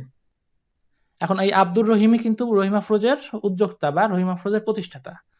এখন এই আব্দুর রহিম তো এখন নাই, এখন ওনার ছেলেরা আছে। এখন ধরেন এই ছেলেরা যারা আছে, এই ছেলেরা তো ধরেন ওনার এক ছেলের নাম ফিরোজ, একজনের নাম আফরোজ, আর একজনের নাম নিয়াজ।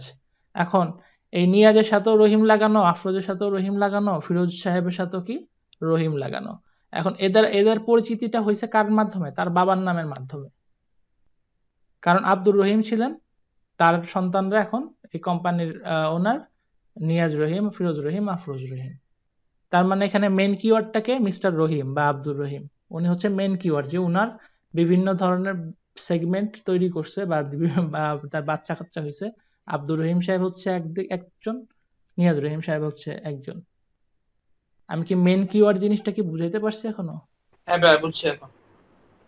মানে মানে মেইন যে ফাদার বা জেনারিক বা যে পার্সনটা আর কি, যে যেটা মানে মেন গোড়া, যে সেটা হচ্ছে আপনার হচ্ছে বেস বা হেড বা মেন কিওয়ার্ড, অথবা আর কি শর্ট কিওয়ার্ড আর কি। শর্ট টেল কিওয়ার্ড গুলো সাধারণত এরকম হয় আর কি, মেন কিওয়ার্ড গুলো হয় আর কি। ঠিক আছে, এবার আসেন মিড টেল কিওয়ার্ড জিনিসটা কি। মিড টেল কিওয়ার্ডটা হচ্ছে, যদি আপনার হেড কিওয়ার্ড হয় শুজ, তাহলে মিড টেল হচ্ছে রানিং। অর্থাৎ মিড টেলের একটা বৈশিষ্ট্য হচ্ছে, মিড টেল কিওয়ার্ডে সাধারণত 2টা থেকে 3টা কিওয়ার্ডের মধ্যে এটা হয়ে থাকে। মিড টেল কিওয়ার্ড সাধারণত 2টা থেকে 3টা কিওয়ার্ডের মধ্যে হয়ে থাকে। যেমন এখানে 2টা এক্সাম্পল দেওয়া হয়েছে, running shoes, best running shoes. এখানে দেখেন রানিং শুজের একটা মিনিং আছে আলাদা, বেস্ট রানিং শুজেরও কিন্তু আলাদা একটা মিনিং আছে। সো এই ধরনের যে এইগুলো আছে, মানে 2টা থেকে 3টা ওয়ার্ডস দিয়ে যে এইগুলা করা হয়, যে কিওয়ার্ড গুলো তৈরি করা হয়, সেটা হচ্ছে মিড টেল কিওয়ার্ড। আর একটা হচ্ছে লং টেল কিওয়ার্ড। এই লং টেল কিওয়ার্ডটা কি, 3টা বা 3টার বেশি, 3টা বা 3টার বেশি যেই ওয়ার্ডস গুলা দিয়ে যে কিওয়ার্ড গুলা তৈরি করা হয়, সেইগুলা হচ্ছে লং টেল কিওয়ার্ড। যেমন এই দেখেন, বেস্ট রানিং শুজ পর্যন্ত কিন্তু এখানে আছে মিড টেলের মধ্যে, ফর উমেন লাগাই দিছে। তাহলে কি হইলো, একটা লং টেল তৈরি হলো, মানে আরো স্পেসিফিক হয়ে গেল। ওরা কি বুঝছেন বিষয়টা?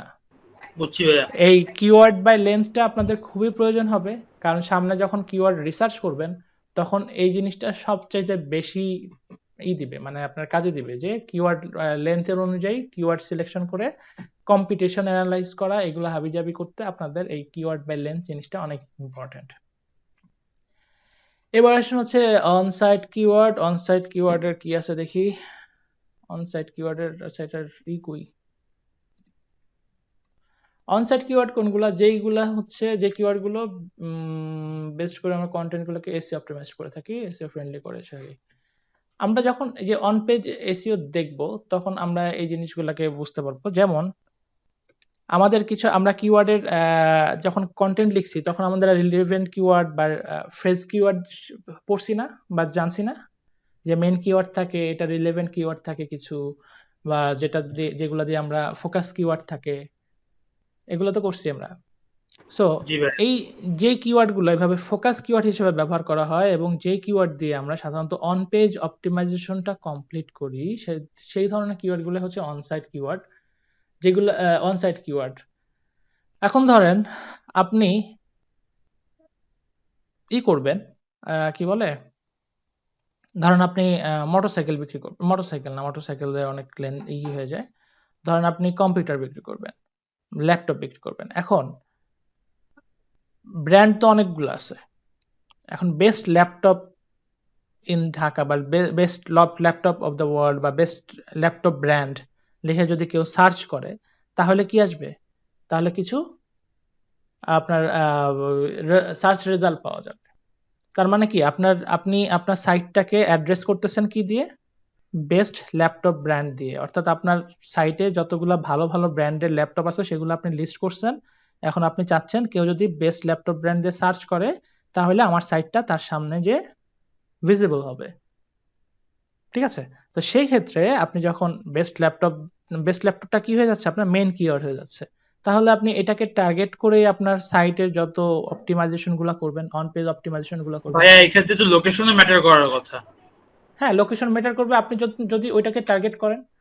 এখন আপনি যদি বলেন যে আমার সাইটটা শুধুমাত্র ঢাকা কেন্দ্রিক যারা আছে, মানে ঢাকার মানুষ যারা আছে, ঢাকা থেকে যারা পারচেস করতে চায় শুধু তারাই দেখবে। ঠিক আছে? এখন এটাতে আপনি লোকাল এসইও করতে পারেন এই বেস্ট অ্যাকোস্টিক গিটার দিয়ে। আমি বললাম না যে আপনার এই যে এর আগে যেগুলো দেখছেন যেগুলা আপনার জানতে হবে হচ্ছে কিওয়ার্ড রিসার্চের সময় কাজে লাগবে, but not too much important. So আপনি যদি এই বেস্ট গিটার দিয়ে অ্যাকোস্টিক গিটার দিয়ে করেন, এখন আপনি যদি চান আমার এই সার্চ রেজাল্ট শুধু ঢাকাতেই দেখাবে, সেটাও পসিবল। কারণ ঢাকা থেকে যদি কেউ সার্চ করে এরিয়া বেস, তাহলে কি হবে? আপনার লোকাল এসইও করে ওটাকে ঢাকার মধ্যে ওটা রাখতে হবে। আপনার সারা বাংলাদেশে আপনি করবেন না, আপনি ঢাকাতেই আপনি টার্গেট করবেন। ঠিক আছে? এখন আপনি যদি স্পেসিফিক করে দিতে চান যে কেউ আমাকে যদি বলে যে best laptop brand in Dhaka বা best laptop price in Dhaka, অথবা কি বলে বেস্ট ল্যাপটপ প্রাইস হলো না, ইরিলেভেন্ট হলো, ভালো হলো না, ধরেন best fast food in Dhaka, এটা দিয়ে যদি কেউ সার্চ করে তাহলে কি হলো? আপনার ফাস্ট ফুডের দোকানটার অ্যাড্রেস সহ বা আপনার ফাস্ট ফুডের দোকানের বা যেটা সাইটটা আছে সেটা তার সামনে গেল যে ঢাকার মধ্যে এই সাইটটা আছে। হ্যাঁ, অথবা আপনি একটা স্পেসিফিক আপনি ধানমন্ডি এরিয়া থাকেন, এখন ধানমন্ডিতে কেউ সার্চ করলো যে বেস্ট ফাস্ট ফুড বা বেস্ট রেস্টুরেন্ট ইন ধানমন্ডি, তখন কি হলো? তার সামনে আপনার সার্চ রেজাল্টটা আপনার সাইটটা যে ভিজিবল হইলো। সো এই ধরনের যে কিওয়ার্ড গুলো আমরা সিলেক্ট করি, একদম সিলেক্ট করে এটাকে অপটিমাইজ করা হয়, সাইটের সাথে অন পেজ অপটিমাইজ করা হয়, সেইগুলোকে বলা হচ্ছে অন সাইট কিওয়ার্ড। আমি কি বুঝাইতে পারছি? বুঝছি ভাইয়া। আচ্ছা, বাকিরা কি বুঝতেছে? কেউ তো কিছু বলে না, না বুঝলে বলতে হবে ভাই, নাহলে আমি ভাববো যে সবাই বুঝতেছে, আমি খুব ভালো বুঝাইতে পারি, এটাই মনে হবে। ভাইয়া থিওরি ক্লাস তো এর জন্য অনেকের কাছে বোরিং লাগতে পারে। কিছু করার নাই, কারণ থিওরি না জানলে আপনার প্র্যাকটিক্যালি গিয়ে হা করে থাকবেন। যেমন আজকে সিরাজুল ইসলাম ভাই বলছে কিছুই বুঝতেছি না। ভাই বুঝতেছি। আচ্ছা, এখন তানভীর ভাই আওয়াজ দিয়েন, মুনিম ভাই আওয়াজ দিয়েন, লাবিবা আপু আওয়াজ দিয়েন যদি থাকেন, মানে মেসেঞ্জারে লিখেন অ্যাটলিস্ট। আমি এই তিনজন মনে হয় ঘুমাই গেছে, এই তিনজনের আমি কোনো পাচ্ছি না। তানভীর ভাই তো খুব কম কথা বলেন, এটা তো জানি। আমি শুনতে পাইনি, আমরা মুনিম ভাই মনে হয় মাইক আনমিউট করছিলেন, শুনতে পাইনি। শুনতে পাই না ভাই, আপনি লিখেন।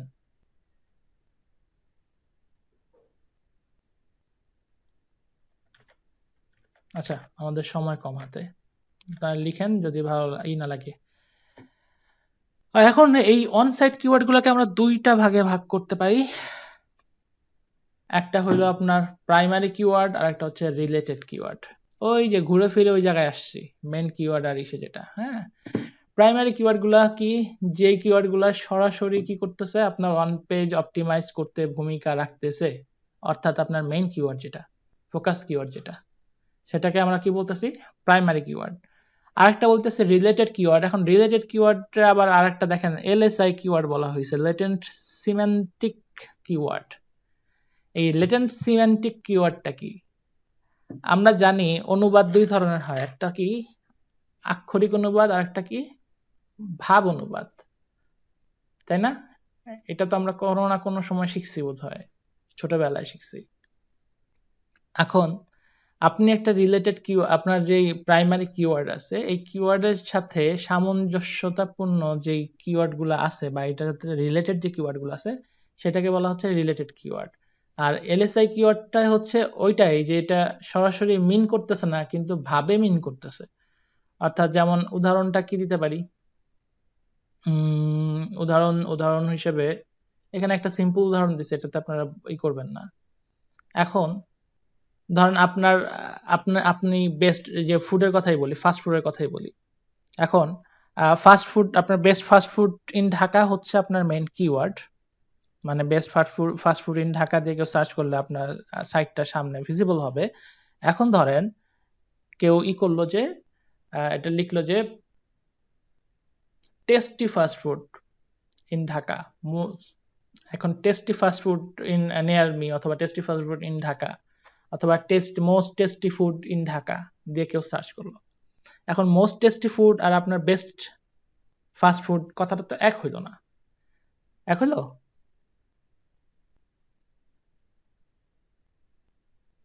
ভাইয়া জেনারেলাইজ করলে এক, বাট যদি এই কিওয়ার্ড জেনারেলাইজটা করছেন কিভাবে? সেই ক্ষেত্রে এক হয়নি।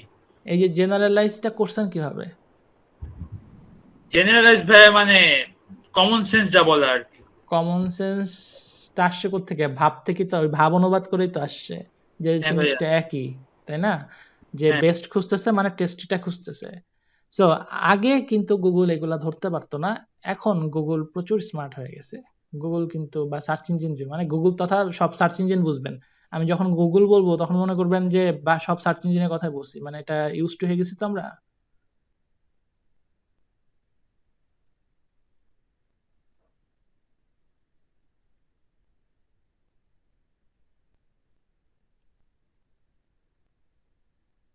লাবিবাপুর কথাটা আমি মেসেজটা বুঝি নাই কি, আমি বলতে গেলে জিরো নলেজ, বাট বুঝছি কিছু। আমি কি শিখতে পারবো? আপনি যদি চুপচাপ করে না বুঝেও যদি চুপচাপ করে থাকেন তাহলে তো শিখতে পারবেন না। এখন যদি না বুঝেন, আমাকে যদি খোটায় খোটায় জিজ্ঞাসা করেন, তাহলে আমি জায়গাটা বুঝাই দিতে পারবো। নাহলে তো আমি ভাববো আপনি বুঝতেছেন সব, তাই না? আর ক্লাসের রেকর্ড গুলো আপনারা বারবার দেখেন, দেখে দেখে যে প্রবলেম গুলা আমাকে সরাসরি নক দিয়ে জিজ্ঞেস করবেন আপনারা। আমি তো সেভারাল টাইমস বলছি, সরাসরি আমাকে কেউ নক করলে আমি আমার পারতে আমি মানে যদি ডিভাইস আমার কাছে থাকে, আমি পারতে আমি লেট করি না, আমি চেষ্টা করি রিপ্লাই করার। সো এটা বলতে হবে, না হলে আমি বুঝবো না। So, তাহলে আমরা কি কি করলাম? তাহলে তো আমরা বুঝলাম যে মানে এলএসআই কিওয়ার্ডটা কি, এটা আমরা বুঝতে পারছি। এই যে ভাব অনুবাদ দিয়ে যে কিওয়ার্ড গুলা পেলাম, বা রিলেটেড কিওয়ার্ড যেগুলো আসতেছে, আমরা সামনে এখানে বুঝবো। হ্যাঁ, সিম্যান্টিক কেন লিখছে? লেটেন্ট সিমেন্টিক বলতে মানে আমি এটাকে যখন যদি আক্ষরিক অনুবাদ করেন তাহলে এটা আসতেছে সুপ্ত বা গুপ্ত টাইপের কিছু একটা, বুঝছেন? যেটাকে আপনি ভাব অনুবাদ বলতেছেন আর কি। লেটেন্ট সিমেন্টিক এটা খুব একটা ফ্রেজ,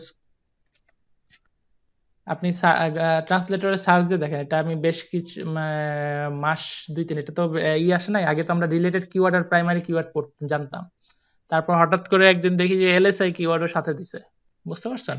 আপডেটে, তো আপডেটে যখন এলএসআই কিওয়ার্ড আসলো, তখন লেটেন্ট সিমেন্টিক কিওয়ার্ড বলতে কি বোঝাচ্ছে, তখন এটা দেখলাম যে ও আচ্ছা, ভাব অনুবাদ ওই জিনিসটাকেই তারা বুঝাইতেছে।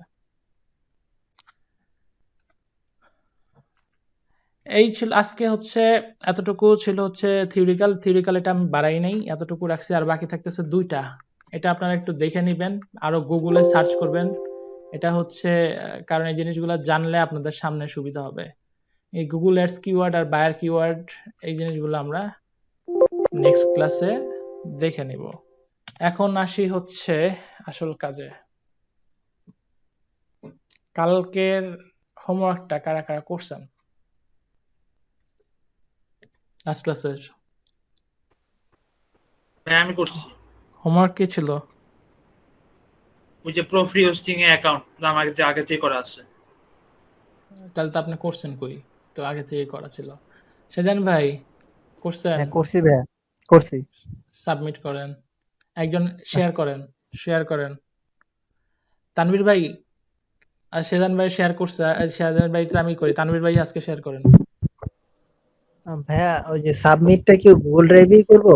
হ্যাঁ গুগল ড্রাইভে তো করবেন, এখন তো ধরেন করে লাভ নাই, কারণ আপনি এখন শেয়ার করেন, আপনার স্ক্রিন শেয়ার করে আমাকে ওইটাতে ঢুকেন, সি প্যানেলে ঢুকেন।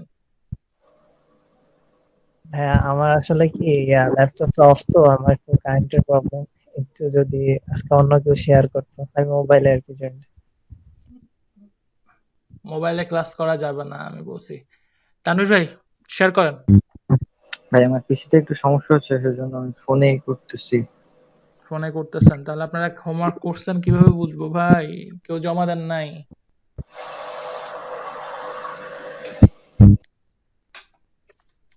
আচ্ছা, প্রো ফ্রি হোস্টে আপনারা করেন, সবাই অ্যাকাউন্ট খুলবেন। আর প্রো ফ্রি হোস্টে ঢুকে যারা সি প্যানেলে যে এটা দেখবেন, এই সি প্যানেল গুলা নিয়ে যারা, আজকে তো আমি দেখাচ্ছি না, গত ক্লাসে দেখাইছি, এটা দেখে একটু সবাই প্র্যাকটিস করবেন। লাভি বাবু তো লাস্ট ক্লাসে ছিলেন, ছিলেন। হ্যাঁ, লাভি বাবু ছিলেন। তো সি প্যানেলের ক্লাসটা তো দেখার কথা আপনার। তো আপনি প্রো ফ্রি হোস্টে কি অ্যাকাউন্ট খুঁজলেন? মেসেজের লিখেন আপনি।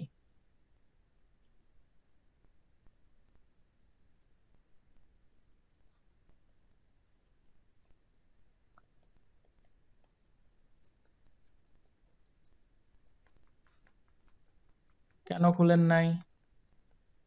এখন হোমওয়ার্ক না করলে তো সমস্যা হয়ে যাবে। ধরেন আমি শিখাচ্ছি বা চেষ্টা করতেছি আপনারা শিখেন, এখন আপনারা কিছু করলেন না, তাহলে তো উম, আমি না, সবাই মিলে মানে দেশের সবাই যত এক্সপার্ট আছে সব মিলে শিখাইলেও কাজ হবে না রে ভাই। আজকে 6 নাম্বার ক্লাস, তো আমি এখনো মানে সিরিয়াসলি কিছুই করতেছি না। সো সিরিয়াসলি হব সামনে, সিরিয়াসলি অনেক কিছু দেখবো। তো এই সিরিয়াস হওয়ার আগে আপনারা একটু জিনিসটাতে রেগুলার হন। সবাই, সমস্যা সবারই থাকবে, আমারও। আমার যে অঢেল সময় তা না, আমি কিন্তু এই সময়ের মধ্যে সময় বের করতেছি আপনাদের জন্য। তো জিনিসটাকে মূল্যায়ন করেন সবাই। সেজান ভাই তানভীর ভাই মোবাইলে ক্লাস করাটা বন্ধ করেন, ঠিক আছে? কারণ যে কোনো সময় যে কোনো কাউকে আমি ক্লাস শেয়ার করতে করতে বলবো। নেটের একটু প্রবলেম হচ্ছে পিসিতে, সেজন্য। হ্যাঁ, আপনি করেন। ওর কি ডেস্কটপ আপনার? হ্যাঁ। আচ্ছা, যাই হোক, এটা বন্ধ করেন। আচ্ছা, এটা গেল। এখন আমাদের নেক্সট ক্লাসটা কিন্তু অন পেজ এসিওর উপর। এই জিনিসগুলো ভালো করে যদি না বুঝেন, অন পেজ এসিও বুঝবেন না। সো যেটা বললাম, যেখানে বুঝবেন না আমাকে সরাসরি নক দিতে দ্বিধা করবেন না। আগের ক্লাসগুলো পাবেন হচ্ছে ইউটিউবে গিয়ে এডুয়েট সেন্টার লিখে সার্চ করেন। এডুয়েট সেন্টারের চ্যানেলে দেখবেন যে FTM02 একটা প্লেলিস্ট আছে, ওই প্লেলিস্টে ঢুকলে লাস্ট ক্লাসগুলো পেয়ে যাবেন।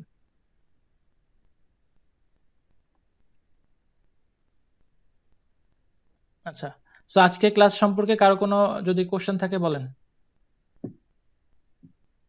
অথবা আগের কোনো কনফিউশন থাকলে সবই বলেন।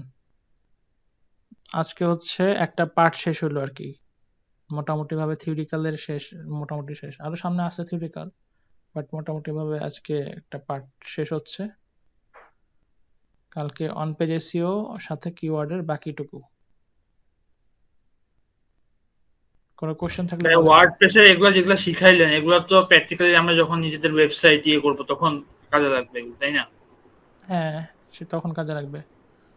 আর আরেকটা বিষয়, আমরা এতদিন ধরে যারা শিখাচ্ছি বিভিন্ন জায়গায়, যে এসইওর যে মেন এগুলা সব ভুলে যান, বুঝছেন? আগের ক্লাসের কথা তো বললাম, ইউটিউবে গিয়ে এডুয়েট সেন্টার লিখে সার্চ করেন। এডুয়েট সেন্টার লিখে সার্চ করেন, সার্চ করলে আমাদের চ্যানেলটা আসবে, ওখানে গিয়ে প্লেলিস্ট পাবেন দুইটা, FDM01 আর FDM02। FDM02 আপনারা, FDM02 তে ঢুকলে আপনারা ক্লাসগুলো পেয়ে যাবেন। সো এসইওর অনেক লেটেস্ট আপডেট আসতেছে। যেমন আগে যে সমস্যাটা হইতো এসইওতে, ধরেন একজন হাতুড়ে ডাক্তার আর একজন মেন অরিজিনাল ডাক্তার, এই এসইও করে হাতুড়ে ডাক্তারকে সার্চ ইঞ্জিনের টপে নিয়ে আসা হইতো, কিন্তু মেন ডাক্তারকে খুঁজে পাওয়া যেত না। বুঝতে পারছেন? সো এটা একটা নেগেটিভ পার্ট ছিল না, যে কাস্টমাররা বা ভিজিটররা অথেন্টিক নিউজ পাচ্ছিল না। বাট এখন চেঞ্জ হয়ে গেছে সব। এখন মানে রেপ্লিকার কোনো খাবার নাই সার্চ ইঞ্জিনে। অলমোস্ট তবুও ম্যানিপুলেট করা যায়, এটা অনেক ক্যালকুলেশন করে করতে হয়। সো এতটা এক্সপার্ট বা এতটা সময় কেউ লাগাতে চায় না।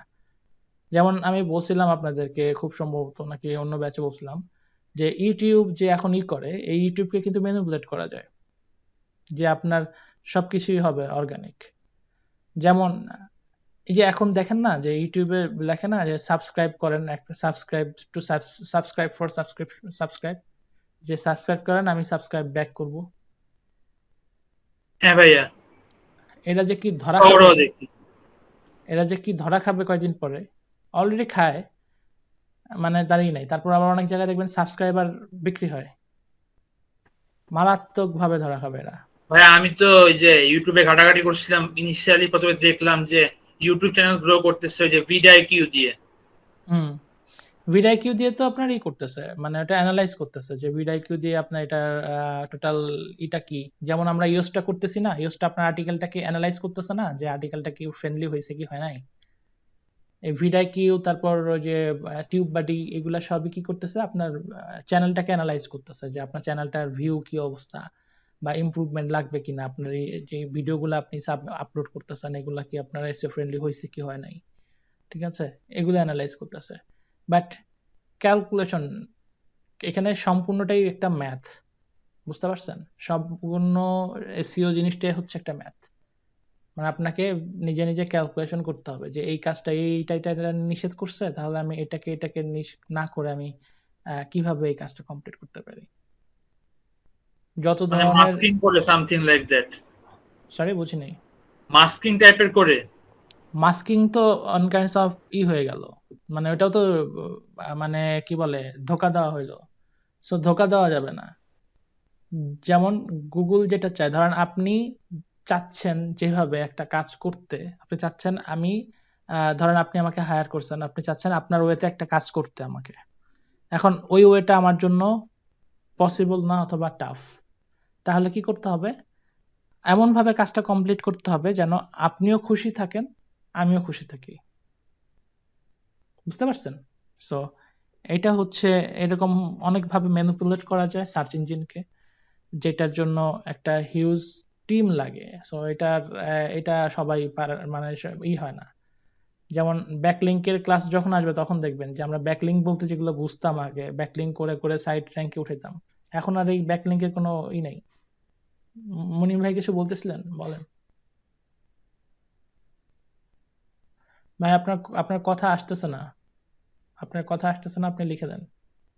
ওনার মাইকে মাইকের প্রবলেম সমস্যা, হয়। হ্যাঁ ওনার মাইকের সমস্যা।